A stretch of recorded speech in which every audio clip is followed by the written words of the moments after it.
First of all, when I was shuffling the spread, what I had for you was I see this woman. She's wearing this Victorian dress. She looks like almost like a governess, somebody that takes care of the household, takes care of the kids, and keep the mansion, the estate running. She looks, she's I believe she's a mother, but she looks more like a governess. Like she's a little bit cold, a little bit distant, and she has her kind of finger wagging, like she's scolding somebody.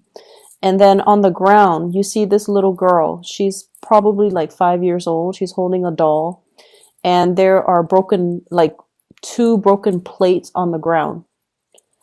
And it seems like she was scolding at the little girl because the girl probably broke those plates from the image that I saw. And the girl is sad, and she's kind of ashamed. And she did a little curtsy. She, bent down and kind of distracts the governess by spreading her dress and doing a little curtsy and then smiling. And the governess, it seems like her heart is melted, and then she stops yelling or she stops scolding. That's what it feels like to me. And so in alignment with this reading, I feel like the cards are corroborating the same theme. What I have here is the Page of Cups. And I feel like there is somebody in your life who is a little bit of a charmer, who's a little bit of an attention seeker. And I feel like, this is somebody that might have been very evasive when it comes to their responsibility. So it doesn't really matter how old they are. They could be a child, or they could be an adult acting like a child or behaving like a child. But they are a little bit of a charmer. Like they weasel their way out of situations by turning on the charm, turning on the waterworks. They know that they are cared for, and I feel like they tend to push boundaries a little bit. Okay, so if you're dealing with children, you want to be a little bit careful when it comes to their behavior and how oftentimes they can turn on the charms or the waterwork to get out of getting a scolding, or to avoid repercussions for their actions, or even to kind of charm their way into people's hearts. Okay, so that's what I'm getting. For some of you, this could literally be a child. For others, it could be a relationship partner, and then for others, family members. I'm also sensing as well coworkers. I'm not sensing it strongly, but I feel like it could be a coworker who is a little bit kind of like evasive when it comes to handling their responsibilities. So if this is somebody that you're dealing with in the work front, and I see this a lot for you guys, it's almost like energetically, you guys are such workaholics, and you guys are such good workers that oftentimes you are put alongside people who are slackers. And I feel like, there is a major karmic lesson here about them needing to learn from you. It's almost like you're setting the bar really high. You're setting the standards of integrity and work ethics. And they're supposed to learn a big karmic lesson from you about personal responsibility, personal obligation, stepping up when other people are not in the picture, or stepping up regardless of who's looking. It's almost like we do what we need to do because it is a part of our responsibility. So whether or not the boss is watching, we still need to work. Whether or not we feel like it, if there's some group, some people that are dependent on us, we need to step up. Okay, so it's almost like you can charm, you can turn on the waterwork. The work is not going away. So we need to handle responsibilities because it is our obligation to the place of employment. It's also because other people are depending on us to do our due diligence and to, take care of responsibility. So they're supposed to learn these karmic lessons about, self-sufficiency, about, as well, understanding that they need to hold up their end of the bargain.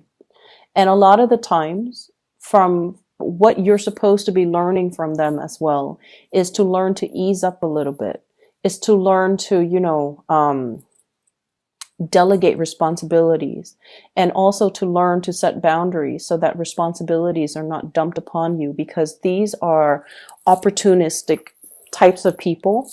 And when they sense that you're very, very kind, and when they sense that you're able to, that you're doing things like above and beyond your scope of responsibilities, they like to dump responsibilities on you.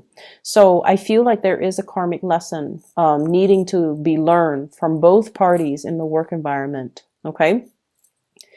I definitely feel there's something cracking. It's almost like the straw that broke the camel's back.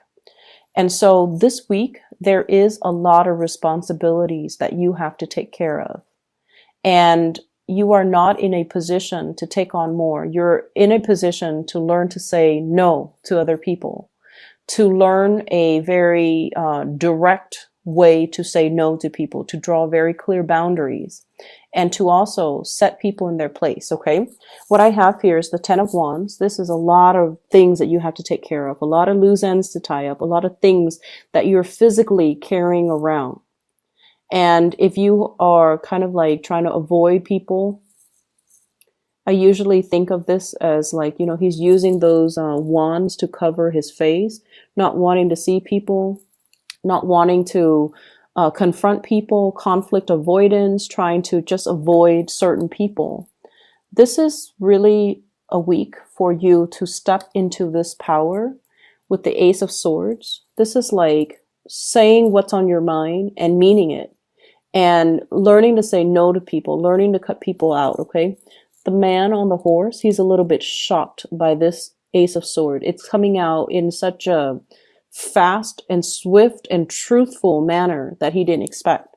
So if you have been kind of like, the doormat, I feel like this is the week where it's like, enough's enough. I'm not going to be taking on other people's responsibilities. I'm already, stretched thin. I'm already wearing multiple hats. I'm already going above and beyond my scope of responsibilities, and it's not fair. So you're going to set the record straight, and you're going to preserve your time, which is very little and very precious to you, so that you can take care of the things that you need to take care of. Okay. I also see as well, there might be issues when it comes overall with like conflict within the family. What I have in this spread though, and I don't want you to fret, okay? I have a lot of love. I have a lot of communication and a lot of love.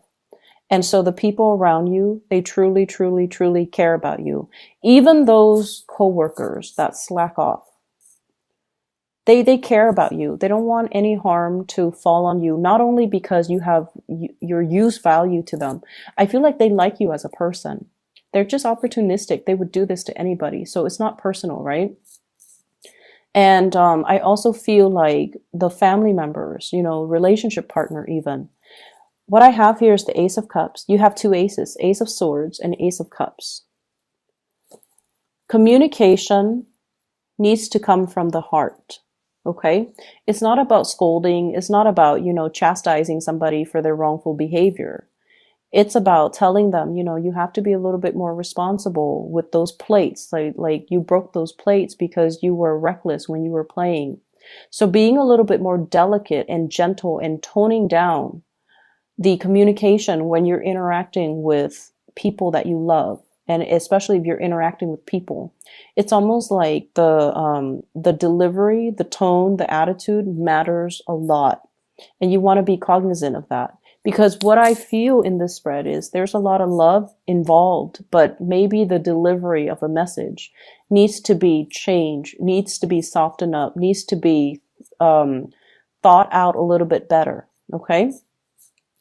But what I do feel is, there's definitely some people weaseling their way out of dealing with ramifications of their actions. There are also people as well. This is sort of like conflict, not seeing eye to eye with people, but it's a very slight, minor type of conflict. And a lot of it has to do with control issues, wanting to control other people, wanting to control environments, wanting to control a situation. This could be coming through from your end or from another person's end. But there's an element of control and wanting to have like a, it's like my way or the highway, you know. It's almost like, it's not so much about the broken plates because, you know, the image that I saw was a child. Children are going to be children. They're going to be a little bit reckless. They're going to be a little bit clumsy. And so after everything is said and done, the plates are already broken. The child's already ashamed. And so they don't need, you know, that further reprimand, I guess. Okay. So gauging a situation and picking your battles and knowing when to get involved and when to kind of withdraw. Okay. So that's what I'm sensing here. I feel like in relationships, there might be a little bit of conflict coming in. And I feel like it's ideological in nature. Ideological in nature. I have here a fire sign, a Sagittarius, an Aries, or a Leo. And I also have a Taurus person in the picture as well. So what I feel here is if you are in a relationship with any of those signs, there's definitely a lot of love. But I almost feel like ideological differences get in the way. And what we have to try to remember is just because someone doesn't see things the way that we see things, it should not. So if it's just on the ideological viewpoint, if someone doesn't see things the way that you see things, it shouldn't diminish, you know, your love for them or their love for you. If someone rejects your idea, they're rejecting your idea. They're not rejecting you. If someone doesn't do what you ask them to do, it has nothing to do with you. It has everything to do with them and where they're at and the way they see a situation.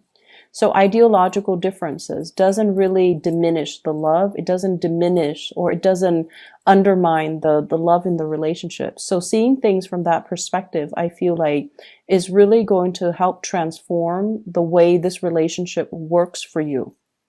So we can agree to disagree. We don't always need to agree on all topics under the sun in order for us to work as a unit, in order for us to move forward, in order for us to, you know, be together. Okay. And that is with family. That is with love relationships. And I feel, more so with love relationships. So I almost feel like there is a major separation between your work life and your personal life, which is probably a good thing. But I almost feel like you have double standards when it comes to what you tolerate from people who are really close to you versus the really bad behaviors that you tolerate from people in your work environment. And I mean, you know, we do have to do what we need to do in order to survive. So we know that work pays the bills. And so when we come to work, we have to behave in a different manner. But I almost feel like this set of double standards, okay? It's like treating strangers with a lot of compassion, but treating your loved ones with a lot of like criticism. That's what it feels like to me. Because I have with this Ace of Swords is on top and the Ace of Cups is on the bottom. It's like being harsh with certain people and then extending love to other people. And you want to make sure that the people are deserving. Okay. You want to make sure that the people that are doing their due diligence, that are, you know, taking care of their responsibilities are the ones that should be getting the love and the support. Whereas the ones that have been reneging on their responsibilities, that, you know, leave things to the last minute, are the ones that should be getting chastised. So I feel like directing your energy towards the right people rather than directing your focus, directing your energy towards the right people rather than penting up your energy and your anger and then having it come out directed towards the wrong people, the ones that don't deserve it, the ones that are just like on the sidelines.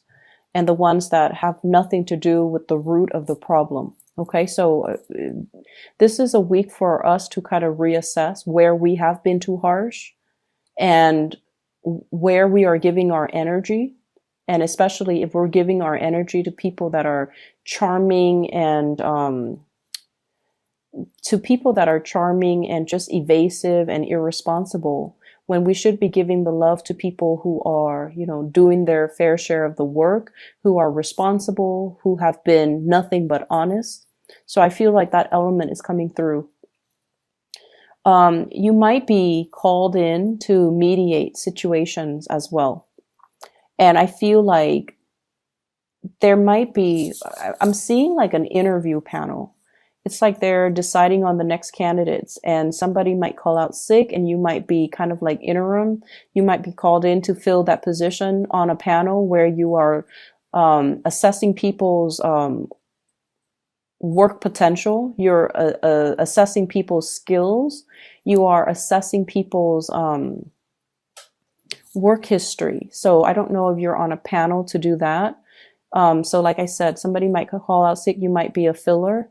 Or if you do this on a regular basis, I feel like there will be a lot of good candidates. Okay, so be careful about those charming ones. Be careful about the ones that are, super articulate. But when it comes to their work history, and you want to make sure you follow up and call their references, okay, and asking the right questions. So I definitely feel like it's going to be a very busy week. There's lots to do and lots to take care of. And you need to keep your kind of like your mind razor sharp and pick your battle so that you're not stretched too thin. I'm seeing as well, I honestly feel many of you have a lot of support from the people in your work environment, especially the higher ups, okay?